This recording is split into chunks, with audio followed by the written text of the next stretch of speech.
My name is Emily Carter. I've always believed that the camera doesn't lie. It captures what we don't dare to say, what we pretend not to see. Maybe that's why I became a photographer. Or maybe it's because I grew up in a family where silence was safer than truth, and observation was the only way I learned to survive. This is not a story about a wedding. This is a story about being erased slowly, repeatedly, and with a kind of polite cruelty that only family can perfect. It began like 1,000 other days. A buzzing phone, a name I hadn't seen on the screen in months. Hannah, my older sister, the crown jewel of our parents' pride, the future CEO of the Carter family legacy. She was everything I wasn't. Composed, business savvy, adored. And now she was getting married. Emily, she said, her voice laced with bridal sparkle. I was wondering if you could do me a huge favor. I'd love for you to photograph the wedding. For a moment, my chest filled with something dangerously close to hope. Maybe this was her way of bringing me in. Maybe after years of being the outsider with paint-stained fingers and a passport full of artist residencies, she finally saw me as part of her world. Yes, I said. Of course. The venue was a 5-star estate in upstate New York, chandeliers, marble fountains, violin quartets. The kind of place where even the grass seemed groomed by personal assistants. I arrived the day before to scope out lighting and angles. No one greeted me. The wedding planner handed me a vendor badge and a printed schedule. You'll be standing near the back during the ceremony, she said, without looking up. And please dress professionally. The family prefers black. No mention of where I'd sleep. No place setting with my name. I wasn't on the guest list. Not even in the family photo preview. My mom gave me a tight-lipped smile when I crossed the foyer. So glad you could help, sweetheart, she said.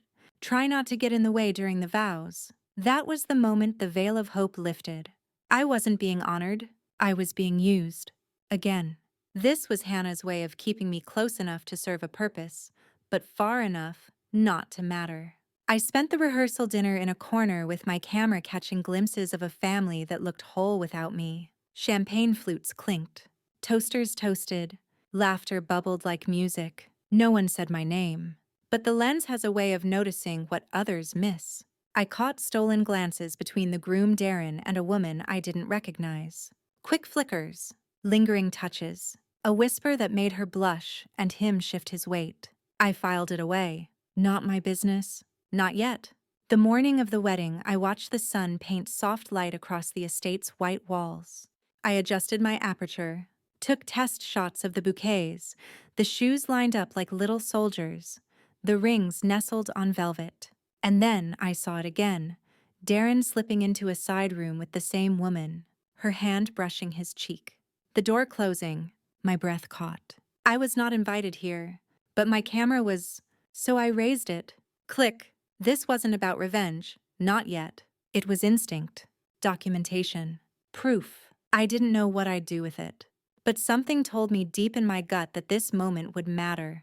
By noon, guests poured in like silk and perfume. Hannah descended the staircase like a queen, veil trailing behind her like a comet.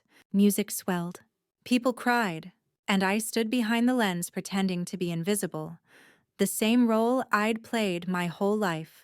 But this time, invisibility had teeth. So if you want to know how a forgotten sister turned a perfect wedding into the beginning of the truth, and how one photo shattered everything, stay with me. Subscribe if you want to hear the story of how a photo ruined their perfect day and finally set me free. From the moment I could speak, I knew I was the extra piece in a perfect puzzle that didn't need me. My sister Hannah was the golden girl. Even her name felt like sunlight. She was the kind of child who got straight A's without effort, who wore pressed dresses at family brunches and answered adult questions with charming confidence. My parents adored her. The world applauded her. And then there was me, Emily, the quiet one, the scribbler, the child who asked too many questions and preferred talking to trees than people.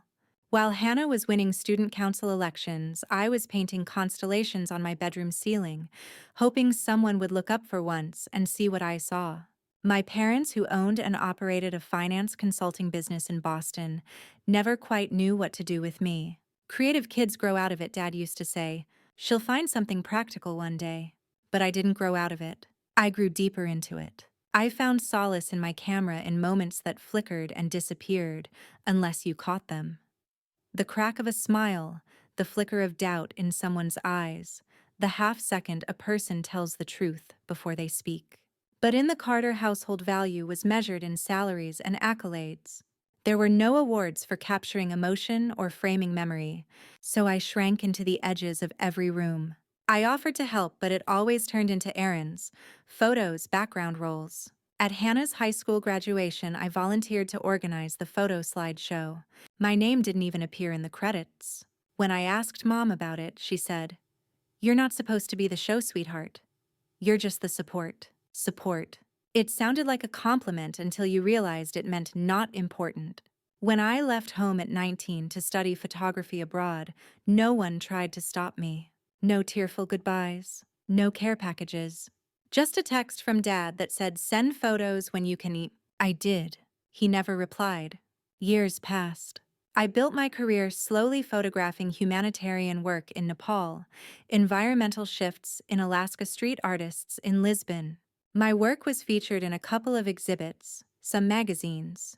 I sent Hannah a copy of one. She never responded. But I didn't expect her to. Then came the wedding. Hannah called out of the blue. She was engaged. His name was Derek. She wanted me to take the photos. "Your documentary style would be perfect," she said. For a moment I was stunned. Recognition. Inclusion. A family event where I wasn't just tolerated but invited for my talent. I said yes before even asking details. Weeks passed, but the formal invitation never came. When I finally asked Mom, her reply was casual, dismissive. "Oh, sweetie, you're part of the staff. You'll be too busy mingling with the other vendors to need a table." Staff. That word burned. I laughed it off, pretending it didn't sting. But I should have known. I should have remembered all the family events where I hovered near the buffet table, camera in hand, while the rest toasted each other with sparkling wine. I should have known I was being used again. Not invited, just needed. At the rehearsal dinner, I wasn't on the guest list. The wedding planner thought I was part of the catering crew. When I corrected her, she raised an eyebrow and asked, "You sure? Your name's not in the file." I stayed anyway.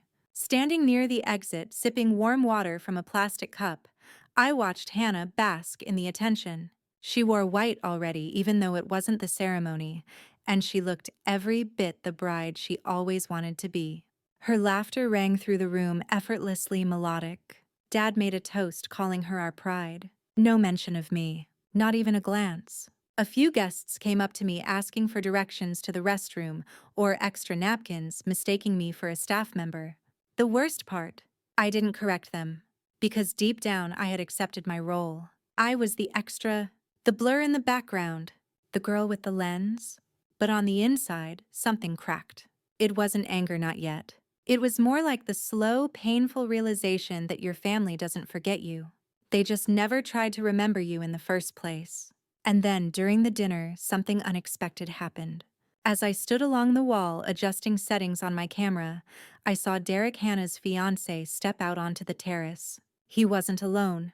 A woman in a crimson silk dress followed him, clutching a phone in one hand and his arm in the other. I zoomed in.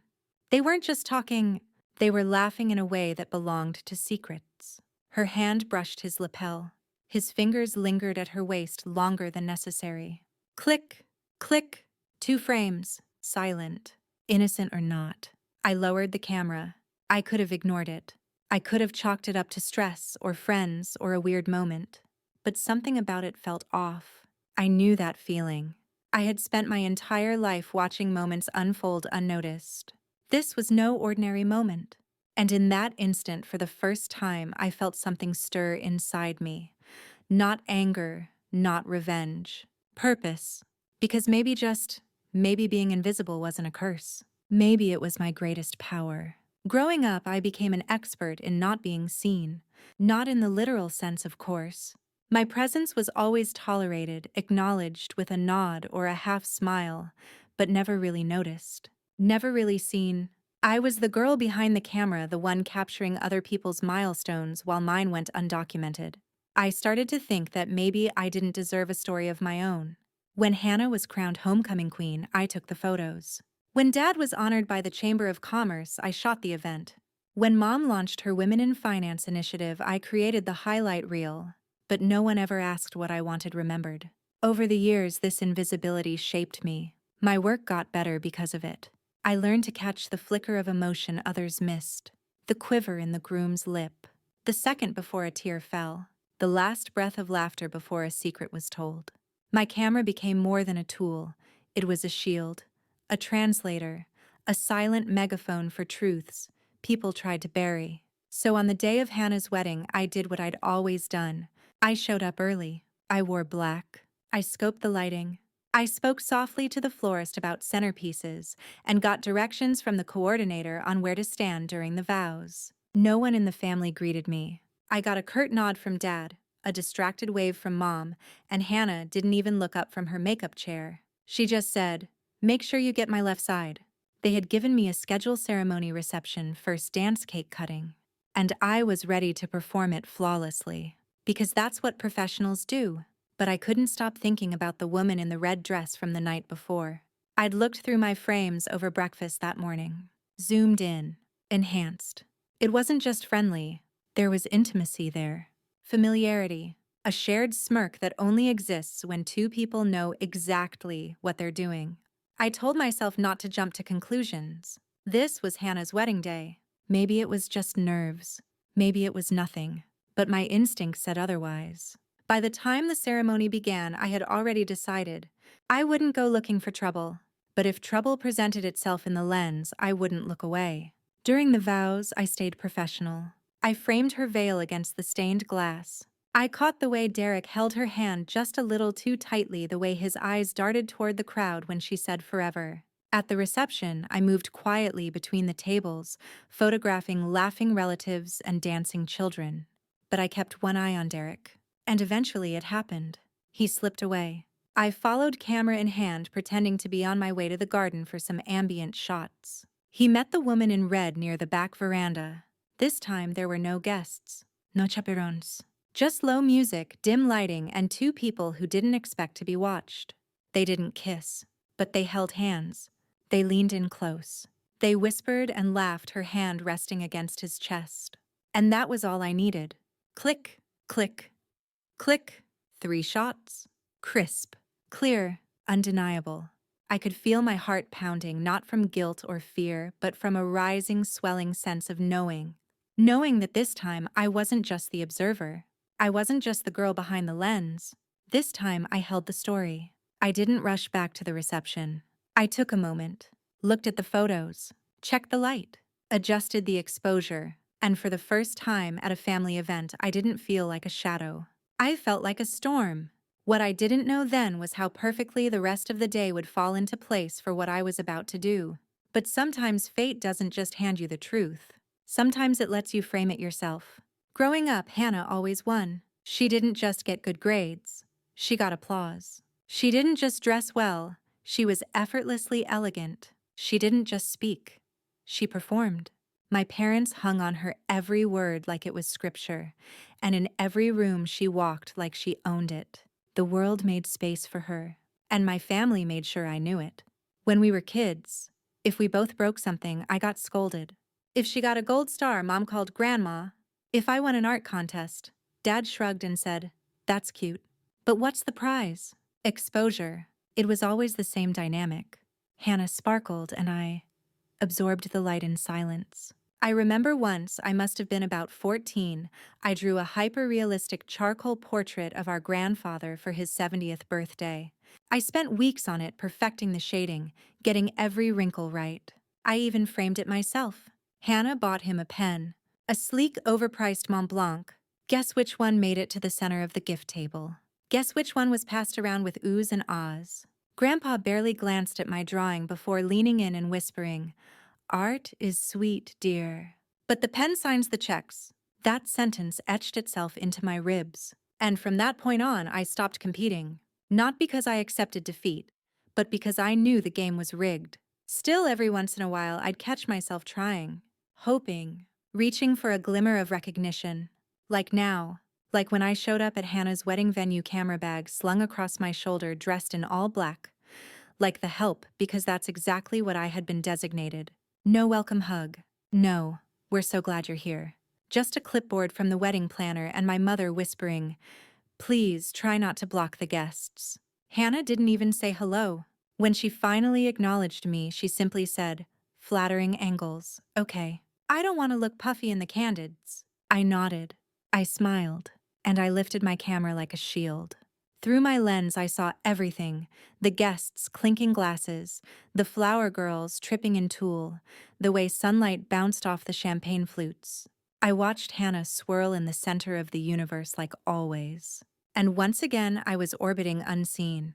It didn't matter that I'd just come back from photographing a documentary in Nairobi, or that one of my portraits had been shortlisted for a prestigious gallery show in London. Here I was, still just the artsy one. The girl with the camera, the sister who never quite measured up. They didn't offer me a seat. At dinner, I ate standing in a side hallway using a windowsill as my table. Someone from catering even asked me which vendor I was with. I had become so good at disappearing, I barely noticed I was doing it anymore. But then something shifted. It was during the reception, in that golden lull when people let their guards down, when speeches blur and drinks start hitting. I'd moved to the side of the dance floor, trying to capture Hannah and her new husband mid-twirl. And that's when I saw him. Not the groom. Someone else. He was pressed against a pillar, whispering something into Hannah's ear. Something close. Intimate. Too intimate. She laughed, the kind of laugh she reserved for mischief. The same one she had when she used to sneak out in high school and lie about it to Mom. And then their hands touched. Barely. But enough. My finger hovered on the shutter button. And in that split second, something inside me whispered, "Document everything?" That moment, that almost invisible brush of hands, it wasn't conclusive. It wasn't scandalous. Not yet. But it was a crack in the glass. And I knew my whole life had trained me to see what others missed. I wasn't just the girl with the camera anymore. I was a witness. And this time, I wasn't going to look away. The morning of the wedding was wrapped in lavender silk and illusion. The sun was out, the skies were clear, and the Carter estate looked like a Pinterest board that had come to life. Perfect. Curated. Cold. I arrived early, of course. Photographers are expected to blend into the walls before anyone important arrives.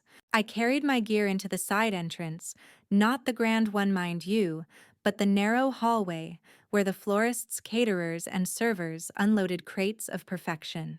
No one greeted me. The staff coordinator gave me a short nod, handed me a paper badge that read, "Emily C. Vendor," and pointed toward a tiny makeshift prep station tucked behind the kitchen. Meanwhile, I saw other family members, aunts in sequined dresses, cousins in suits sipping mimosas and laughing over stories. I caught snippets of conversations. "Oh, Hannah looks radiant, doesn't she? She's marrying into real money. Good for her." Poor Emily. Still playing camera girl. Still. That word echoed in my skull like a bell in a cathedral. Still meant unchanged. Still meant not good enough. Still meant you haven't moved while the rest of us climbed.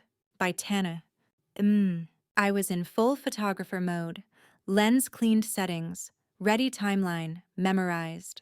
I took candids of the floral arrangements, flat lays of the invitation suite, macro shots of Hannah's $6,000 heels. I did it with precision because I am good at what I do. But no one said a word of thanks. Around noon, I entered the bridal suite to capture Hannah getting ready. The room was a flurry of champagne and silk robes. Hannah stood in the center, makeup half finished, holding court like a queen surrounded by her ladies-in-waiting. She looked at me only once, not with warmth, not even with recognition. "Try not to catch my bad side," she said, "and blur out any sweat." "Yes, Your Majesty," I said under my breath, low enough not to be heard. I moved around the room, framing her in soft light. The makeup artist adjusted Hannah's cheekbones. The bridesmaids fussed over veil lengths. No one acknowledged me except to occasionally bark a request. "Can you get a shot of us all laughing?" Click. "Did you get a picture of the ring?" "Not that one, the close-up, duh." Click. At some point, Mom walked in, dressed in elegant navy. Her eyes passed over me like I was a houseplant.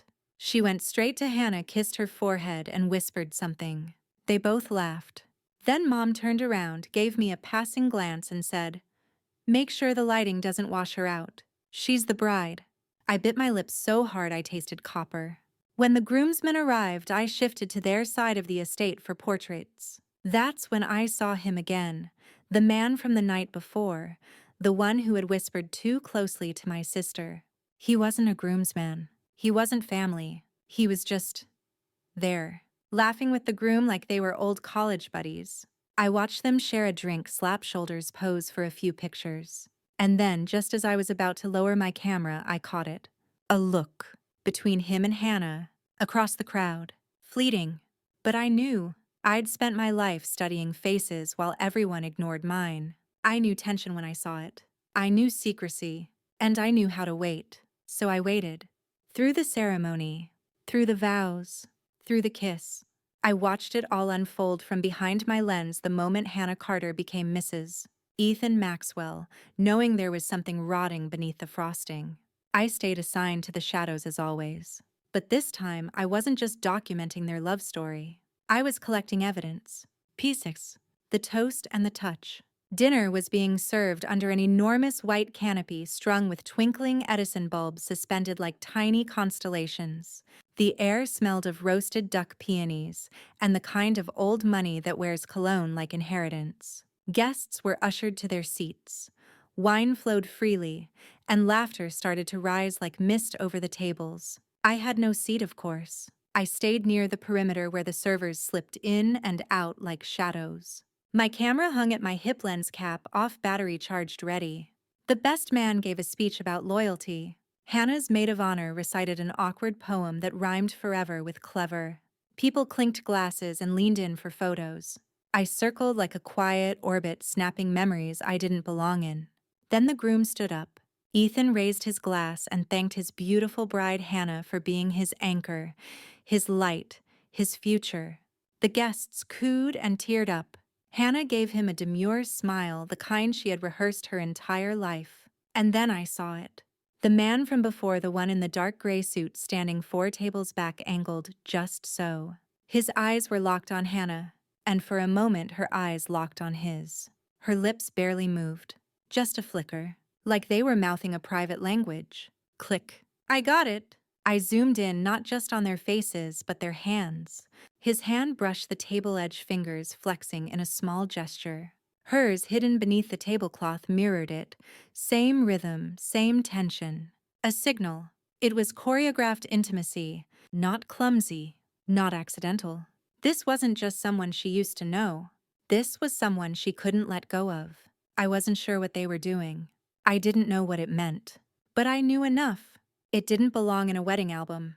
I kept taking photos casually, quietly, not just of the happy couple, but of every stolen glance, every close whisper, every proximity that didn't fit. Later, during the father-daughter dance, I captured Hannah wiping a tear from her cheek. Aunt Marlene leaned over to me and whispered, "Isn't it sweet how emotional she is?" But I had zoomed in already. I knew that wasn't a tear of joy. It was panic. I followed her as she stepped away for a break, ducking into the hallway that led toward the restroom area. No one else noticed, but I did. Because I'd been trained to notice everything the rest of the world misses. He was already there, waiting. The man from the reception. I raised my camera slowly, staying hidden behind a column. They stood just close enough to speak without being heard, faces tight with urgency. I couldn't hear what they said, but I could see. His hand reached toward hers. She didn't pull away. Click. I had it. Frame by frame, I was no longer documenting a wedding. I was building a story. A story no one expected to be told. Not that day. Not by me. Not by the girl they'd assigned to the shadows. But that's the thing about being invisible for so long. You learn how to see what others can't. And now, I had proof. The ballroom had shifted from polished formality to champagne-laced chaos. People were dancing now, loosening their ties and their inhibitions. Aunts who hadn't spoken in years were hugging.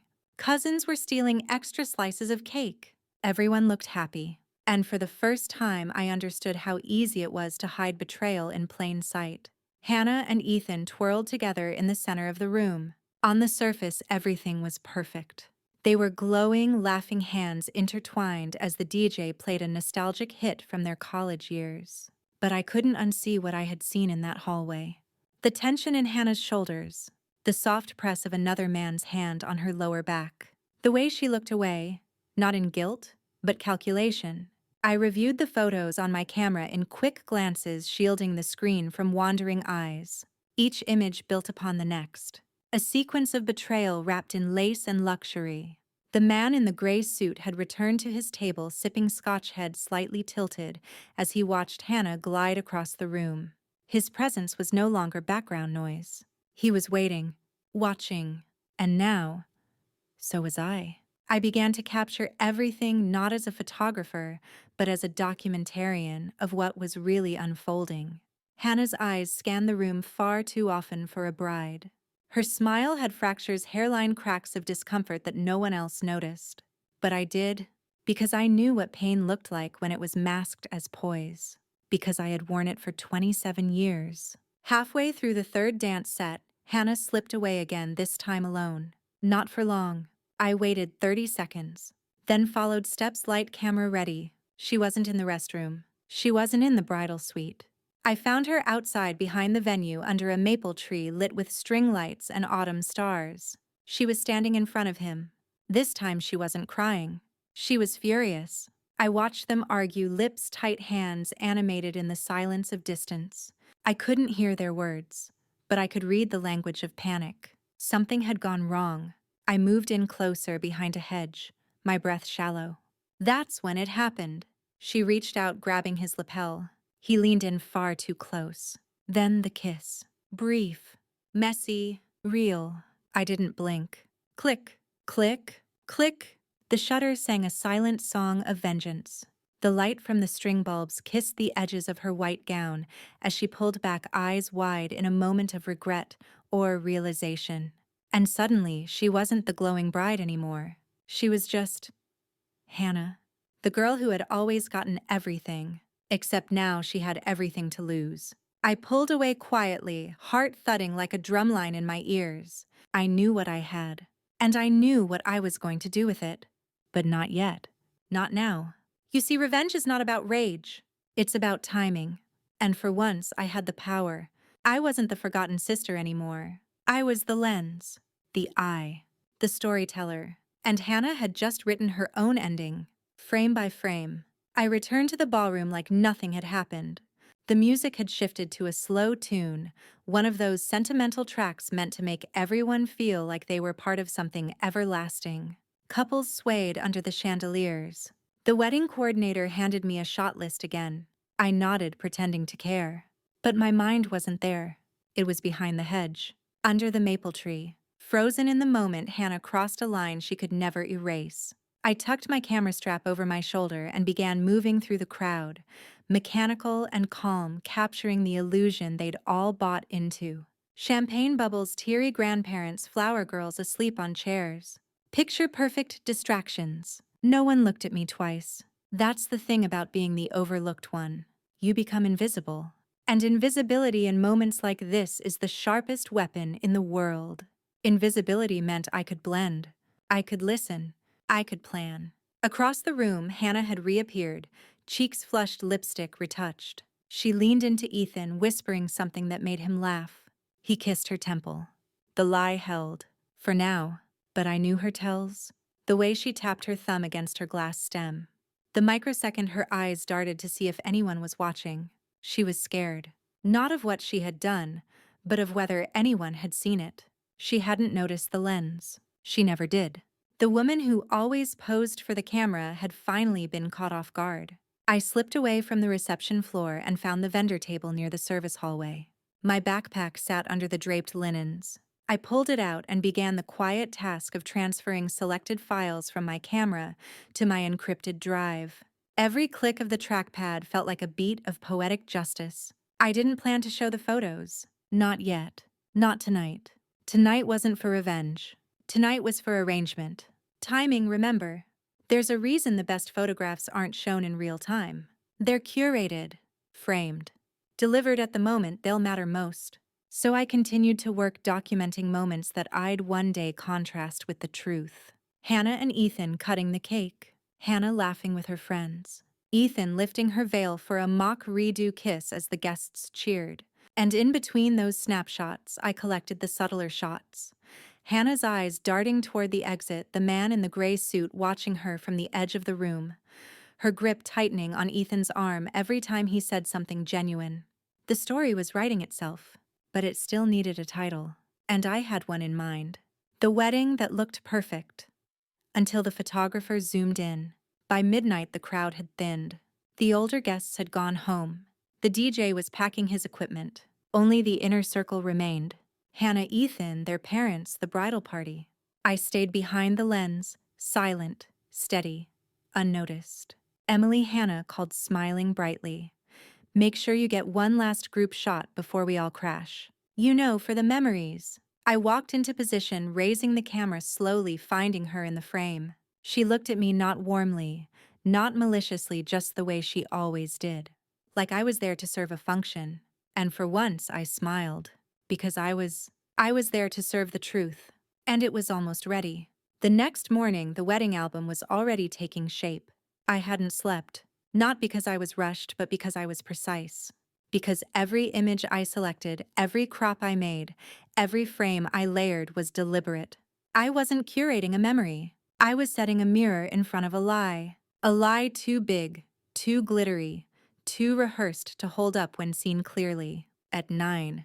Sawa. My phone buzzed. A text from Hannah. Can't wait to see the photos. We're flying to Santorini in a few hours. Maybe send us some previews. I stared at the message for a while, then typed, I'll send something special by noon. And I meant it. Back in my apartment, I made coffee, the strong, bitter kind that stays with you. Then I opened the folder titled Moments They Didn't See. It was time. See, I wasn't going to leak anything. I wasn't going to humiliate her publicly. I didn't need to. Truth, when delivered right, only needs one witness, the one who matters most. So I did what I do best. I built a story. Slide 1. A black and white photo of Hannah walking down the aisle, veil trailing like a cloud behind her. Innocence.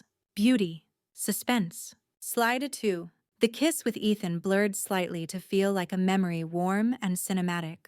Slide 3. Reception laughs, cake cutting, her dancing with our father.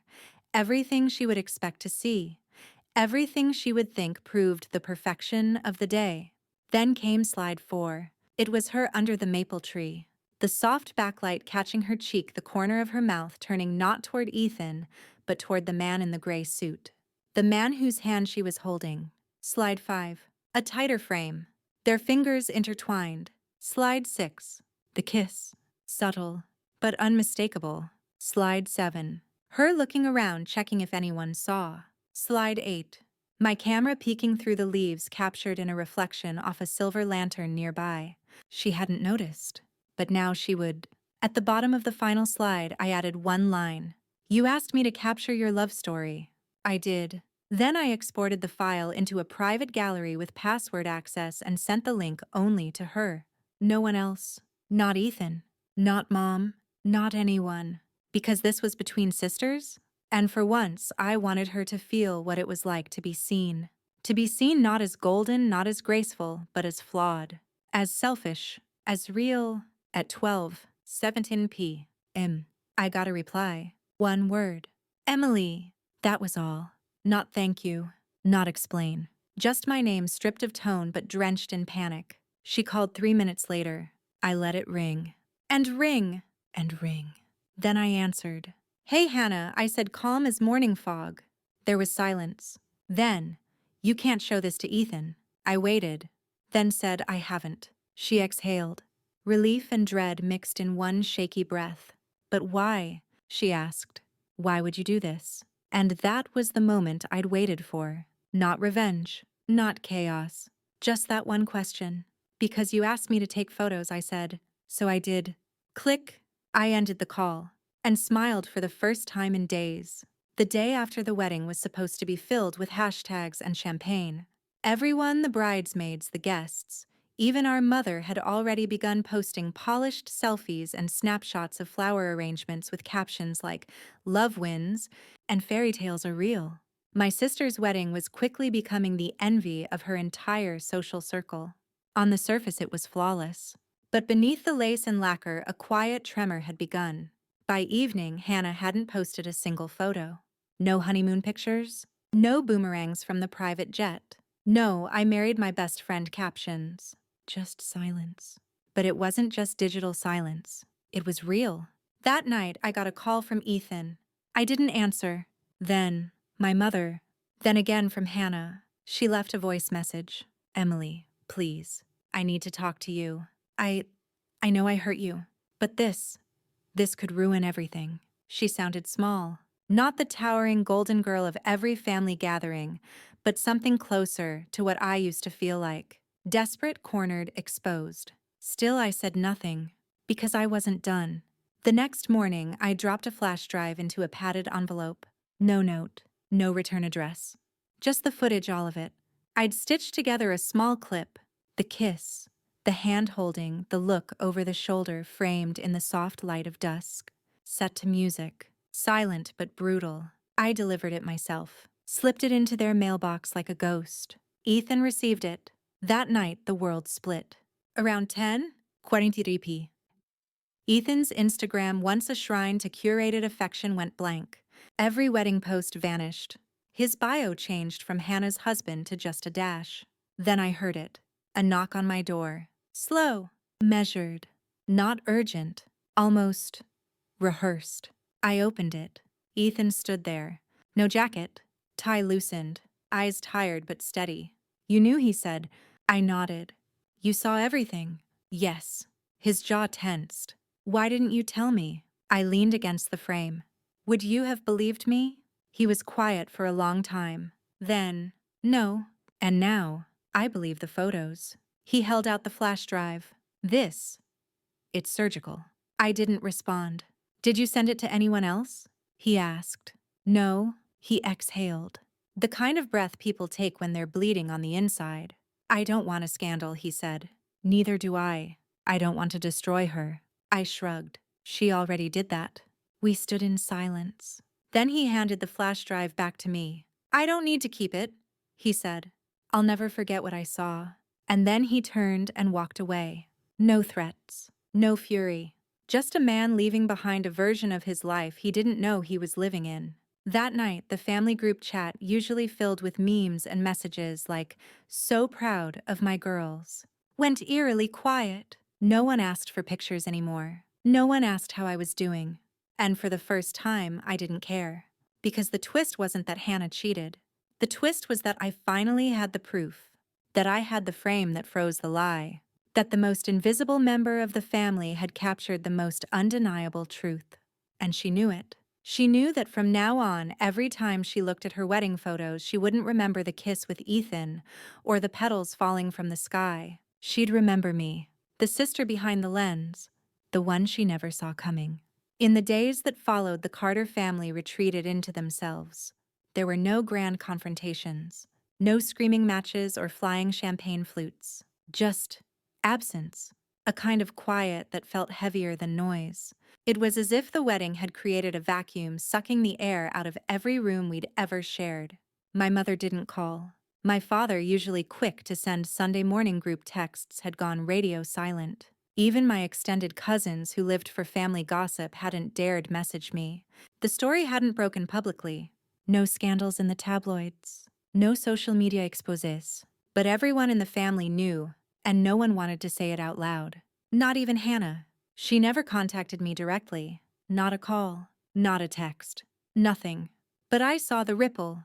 The matching profile photos she and Ethan once had were now gone. She removed his last name from her handle. Her grid, once a stream of curated brunches and high heels, had gone dormant. And then, on a Wednesday afternoon, I received an email. Subject line, "For what it's worth." No body text. Just an attachment. A single photo. It was one I didn't take, a mirror selfie of Hannah in her wedding dress. The veil was halfway down. Her lips were parted in a half smile. But her eyes were vacant.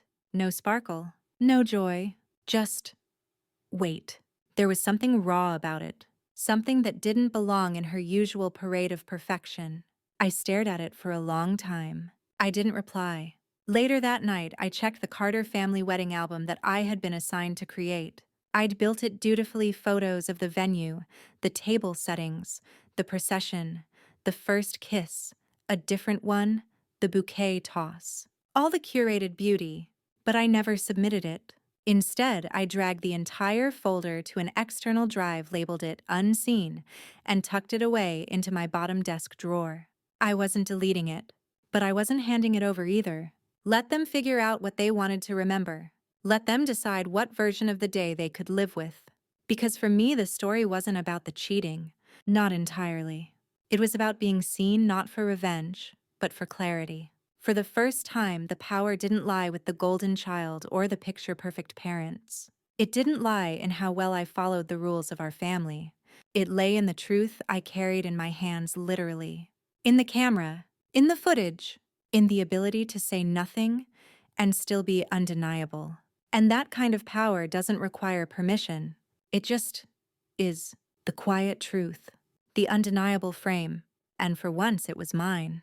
I didn't post the photo. I didn't send it to anyone. I didn't have to, because silence when deliberate is louder than any accusation. In the weeks after the wedding, I returned to my work.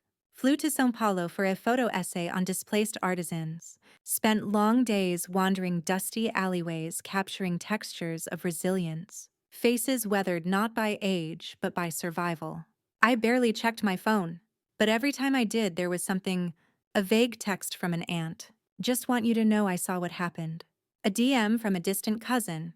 You're braver than I ever was. And one midnight message from my mother, a single question. Did you do this to punish her? I never answered that one. Because it wasn't about punishment. Not really. It was about exposure. About letting a wound breathe after decades of being bandaged by politeness and photo ops. There's a moment just before pressing the shutter when everything aligns. Light angle truth. That moment has a sound. It's not the click. It's the stillness before. The knowing. That's what I gave them. A moment of stillness. A pause to confront what they had pretended not to see. At one point, I considered deleting the image, wiping the memory card, closing the chapter for good. But then I realized the photo wasn't about them anymore. It was about me, about reclaiming the narrative. For so long, I had existed on the edges of my family's story. The shadow, the extra, the silent observer. But not anymore. This wasn't revenge. This was record. This was evidence of what happens when a girl they dismissed as just the photographer finally turns the lens around. Not to humiliate, not to shame, but to prove, if only to herself, that she had always seen clearly, that she had always mattered, that her silence was never weakness but restraint. Because yes, I could have sent that photo to every wedding guest. I could have gone viral. I could have sold it to a tabloid. But instead, I tucked it away in a file named Focus and let them live with the question, what does she know? What else does she have? The not knowing I've found is its own kind of justice. Let them squirm. Let them wonder. Let the silence speak. Because for the first time in my life, it's my voice they can't escape. 3 weeks had passed. The Carter family chat, once a flood of emojis, meal plans, and passive-aggressive praise for Hannah, had gone silent. No more group selfies. No post-wedding glow. Just radio silence. And then one evening, as golden light slid across the floor of my small Brooklyn studio, there was a knock at the door. Not a text. Not a call. A knock. I opened it to find my cousin Lila. She stood there in her usual quiet way. Shoulders, a little hunched, eyes rimmed with worry, holding a brown paper bag with 2 lavender teas from the corner cafe. I figured you wouldn't have anything warm in your fridge, she said, stepping in without waiting for permission. We sat cross-legged on the rug. I didn't ask why she was there. She didn't ask if the rumors were true. We both just existed in that small space of shared understanding, something rare in my family. Then she said it. Hannah's been unraveling. I didn't respond. She told everyone you set her up, that you waited to catch her at her worst. But I know you, Em. You've never been vindictive. I looked at her, really looked at her, and saw something rare. Belief, not doubt, not confusion. But belief, it shook me more than any accusation. Lila went on quietly. I think what you did or didn't do forced people to see her clearly. Maybe for the first time. I set my tea down. It wasn't meant to destroy her. I said, my voice even. I just didn't want to keep pretending. She nodded slowly. I know, and I think deep down she does too. That's what scares her. We sat in silence for a while after that. Before she left, she reached into her bag and pulled out a small envelope. This is from Grandpa's archive, she said. I found it when I was helping Dad clean out the old study. Inside was a photo, not one I'd taken one of me. 8 years old, holding a disposable camera, eyes wide and hopeful, standing just behind Hannah at her junior pageant. On the back in Grandpa's messy handwriting, Emily always watching. Don't mistake quiet for absence. I don't know what choked me up more, the fact that he saw me, or the fact that someone kept the proof. Lila hugged me at the door, and before she left, she whispered, "You changed something, you know. Maybe not all of them, but something." And when the door clicked shut, I realized I hadn't just exposed the truth at the wedding. I'd made space for it, and someone finally walked through. I didn't attend the family brunch the following month, or the post-honeymoon gathering they tried to arrange once Hannah returned from her European retreat alone. I didn't respond to my mother's clipped voicemail. "Emily, we need to have a civil conversation about your behavior," nor to the string of texts from distant relatives suddenly invested in keeping the family together. Because here's the thing. No one tells you when you stop shrinking yourself to fit a mold. The silence afterward is terrifying, but freeing. I stayed in Brooklyn, focused on my work, got invited to speak at a gallery exhibit about truth in storytelling. I shared my photos not just from that wedding, but from years of capturing people trying to make sense of where they belonged. I was offered a solo exhibition titled Framed. Poetic, right? One afternoon, while preparing prints, I received an email from a woman named Karen, who had attended the wedding. "A stranger, really," she wrote. "I don't know if you remember me. I was the one in the green shawl sitting 2 rows from the front.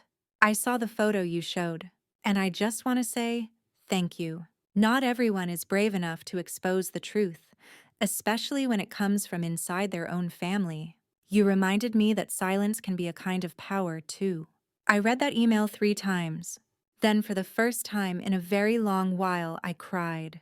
Not because I was hurt, but because someone outside the frame had seen me. Truly seen me. That was the gift I never knew I was waiting for. I didn't go back to the Carter house. I didn't need to.